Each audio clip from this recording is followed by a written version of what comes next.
El 13 de mayo llegó a las escuelas de la provincia de Buenos Aires una resolución, un documento sobre definiciones y aclaraciones en este tiempo de pandemia sobre la enseñanza y la evaluación.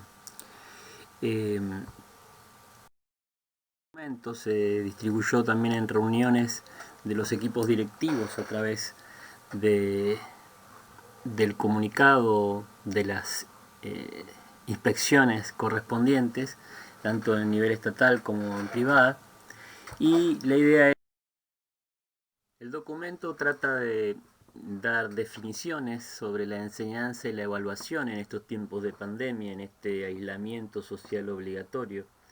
Y es una gran oportunidad porque eh, nos hace volver a la fuente y tomar conciencia de que se evalúa lo que se enseña.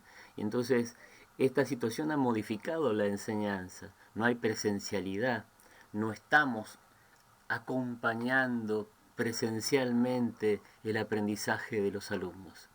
Entonces la evaluación no puede ser igual, o al menos no puede ser como el sistema dice que es, equiparándola eh, a calificación.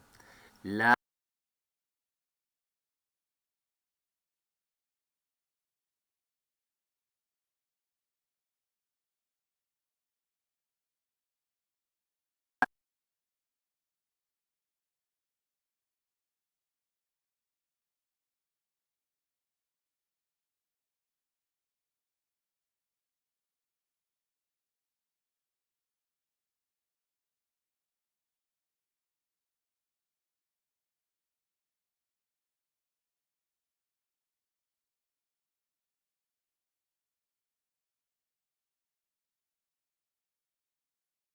Y entonces la enseñanza en el marco de la continuidad pedagógica y en el marco del aislamiento social obligatorio han sido la gran pregunta, horas y horas de planificación, de trabajo, les ha llevado a los docentes a adecuar los medios, los dispositivos al contexto, a la población, a las necesidades de los alumnos, al diseño curricular. Es la gran pregunta. Entonces, a esa gran pregunta ahora se le suma ya cerca del cierre de trimestres, cuatrimestres, bimestres, depende del nivel de educación en el que estemos, hace que nos planteemos eh, cómo vamos a evaluar eso que se enseñó.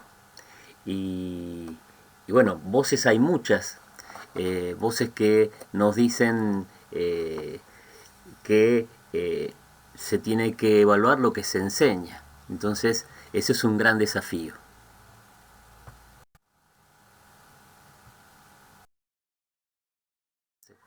Eh, de hecho, eh, hay que tener en cuenta que esta situación, como dice el documento, nos interpela como profesionales y eso es una gran oportunidad, poder reflexionar sobre nuestras propias prácticas y poder eh, repensar a través de textos o de algún video que podemos llegar a compartir, visiones como la de Tonucci o posiciones como la de Dussel. Es decir, hay mucho material que ayuda a pensar la educación y ayuda a pensar también la implementación didáctica de todo esto.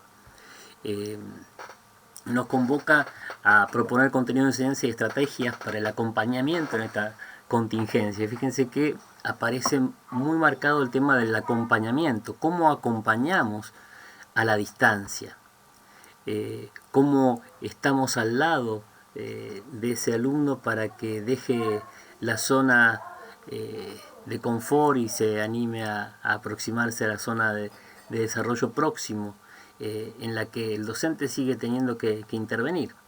Nos convoca a desplegar diversas estrategias para llegar a todos los estudiantes. Y esa es otra cuestión que está en las normativas, la necesidad de la inclusión. Eh, Se abren grietas eh, con esta pandemia, con este aislamiento social obligatorio. Hay chicos que no acceden y entonces con la pandemia las desigualdades se agigantan. Entonces nuestra tarea docente tiene que estar repensada, tiene que revisarse, tenemos que ver cómo hacemos para, y ese que hacemos valdrá la pena en tanto y en cuanto, por ejemplo, sostenga los horizontes que están declarados en las leyes de educación, tanto de nación como de provincia, para sostener la igualdad y la calidad, el acceso, la inclusión, igualdad que no es lo mismo que equidad. La equidad es esta parte de las leyes que apunta a que todos tengan la misma oportunidad para ingresar en el acceso.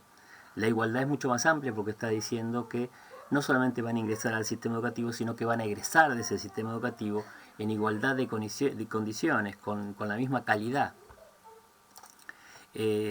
Por eso es importante que el vínculo pedagógico no se corte, que se pueda crecer y se puedan abrir espacios para que el vínculo escuela, familia, docente, estudiante pueda crecer y pueda fortalecerse, pueda mantenerse. Esto va a implicar poner los medios para, considerando que bueno, se produce un proceso, como dice Dussel, de domestización de la escuela. ¿Sí? No domesticación, sino domestización.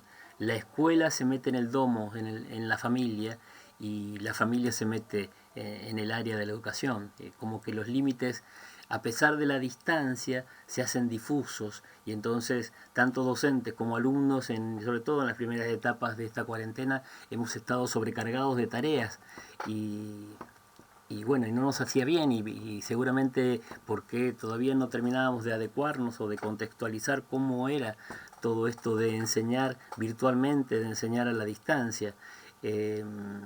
Un llamado de atención para empezar a adecuarnos a los contextos. Familias en las que un solo instrumento, un solo dispositivo tenía que ser compartido por 5 personas, o familias que no tienen acceso a internet, y entonces tuvimos que ir adecuándonos de diversas formas. Para eso estaban, de hecho, por ejemplo, los cuadernillos que se distribuyeron para seguir aprendiendo, para seguir educando. Entonces, y esto sigue siendo una situación cambiante y un contingente al que hay que responder. Esa evaluación, que entre otras cosas en su definición es valorar, valoración. Lamentablemente a veces es tan fuerte la hegemonía del sistema que evaluación se iguala, se asemeja, se naturaliza como nota, como calificación, incluso en los mismos alumnos que, según algunos testimonios de docentes, están solicitando que se les ponga nota. Cuando evaluar tiene que ser un proceso de retroalimentación para el alumno, para que el alumno sepa dónde está parado, con qué competencias cuenta, qué competencias tiene que adquirir o mejorar, qué capacidades se está buscando fortalecer. Se está buscando, en definitiva, la autonomía, que pueda de manera autónoma hacerse cargo de su aprendizaje, que pueda alcanzar la metacognición, que vaya más allá de la evaluación, que pueda conocer acerca de sus procesos de conocimiento y de aprendizaje. Entonces, esta evaluación nos tiene que permitir fortalecer las decisiones pedagógicas y didácticas.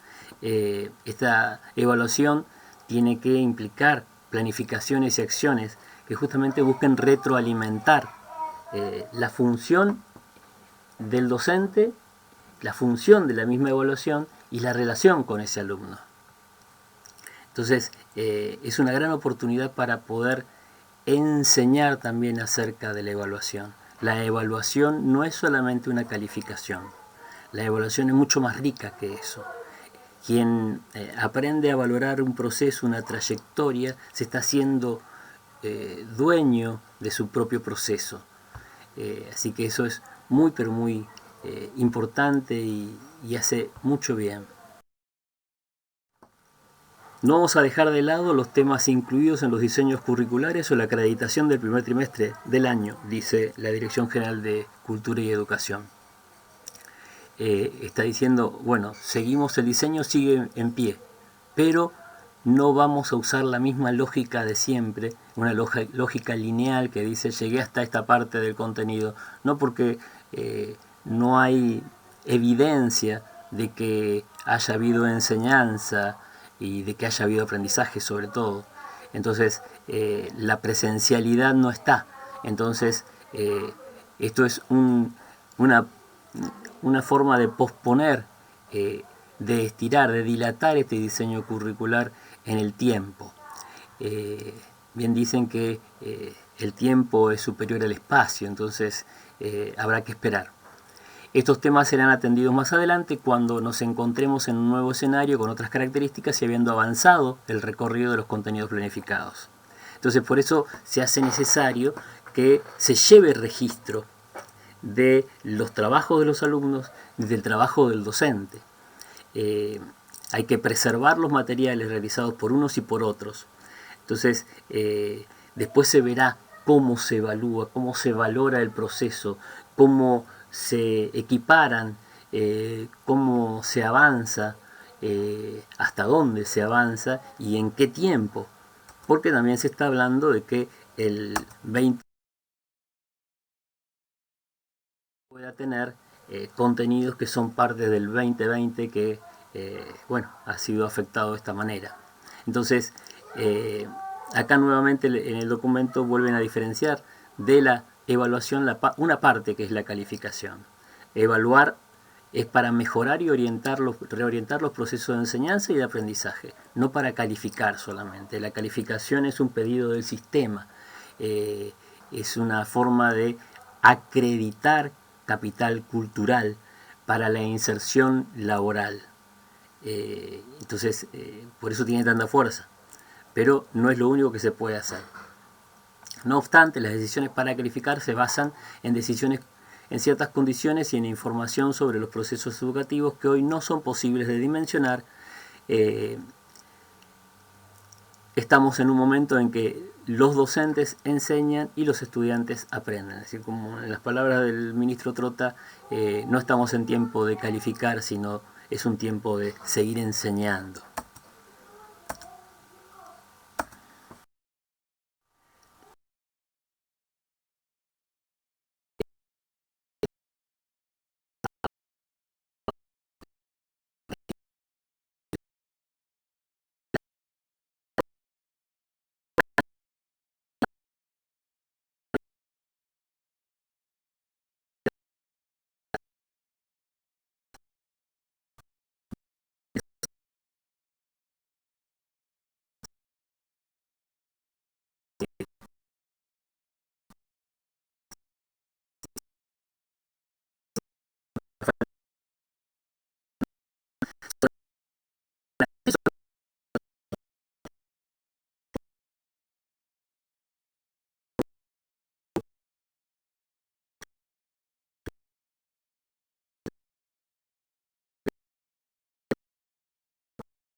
La evaluación nos tiene que brindar insumos, nos tiene que dar información para tomar decisiones que contribuyan a fortalecer y modificar las propuestas de enseñanza durante la suspensión de clases, así como también para planificar la vuelta a las clases presenciales. Es decir, todos estos datos van a ser información necesaria para cuando volvamos. En base a lo que haya ocurrido, veremos qué se hace. Así que eso es fundamental. ¿Cómo evaluar? Sí, la evaluación nos tiene que dar insumos para poder estar informados acerca del contexto, de la situación que están nuestros estudiantes, si pueden arrimarse, si pueden acceder a la enseñanza. Pero evidentemente podemos empezar a presentar o a preparar instrumentos de evaluación. Y quizás rúbricas que trabajan con que se corren de la calificación del 7, del 1 o del 0, sean algo muy apropiado, porque empezar a evaluar por competencias nos puede dar la posibilidad de empezar a enseñar por competencias. Y además una rúbrica, que hasta incluso puede ser un instrumento de autoevaluación, es muy interesante porque le brinda información al alumno, es un elemento de retroalimentación. El alumno empieza a saber dónde está parado, empieza a hacerse cargo de su propio proceso de aprendizaje. También están las listas de cotejo. Sí se insiste en que se registre quiénes han entregado los trabajos, quiénes lo han presentado, quiénes siguieron en contacto, no para ponerles el 1 a los que no, sino para que el proceso, la trayectoria quede a la vista, quede a mano para hacer adecuaciones pertinentes en el 2020 o en el 2021. Así que es muy importante registrar todas las producciones de los alumnos. Otra cosa importante, bueno, que ya sabemos que no se calificará el primer trimestre, no va a haber notas, no va a haber cierre de trimestre. Tampoco se va a registrar la asistencia, sí hay que mantener el vínculo, hay que mantener el contacto. Pero no se toma lista y no se contabiliza la asistencia a la ausencia porque en realidad eso no está existiendo, no está. Por otro lado, hay que considerar las actividades educativas realizadas por los estudiantes como un insumo justamente para, insisten en esto, en la valoración, valorar el trabajo realizado. La Dirección General de Escuelas va a redefinir el calendario de actividades docentes y el calendario escolar. El calendario escolar es el que dice que, bueno, el acto del 25. El calendario de actividades docentes es el que dice, por ejemplo, que el 31 de mayo en el nivel secundario terminaba el trimestre. Bueno, hoy eso está siendo modificado. Y entonces, en base a estas modificaciones y a la realidad sobre todo, la realidad es superior a la idea, se va a reorganizar la enseñanza de los contenidos.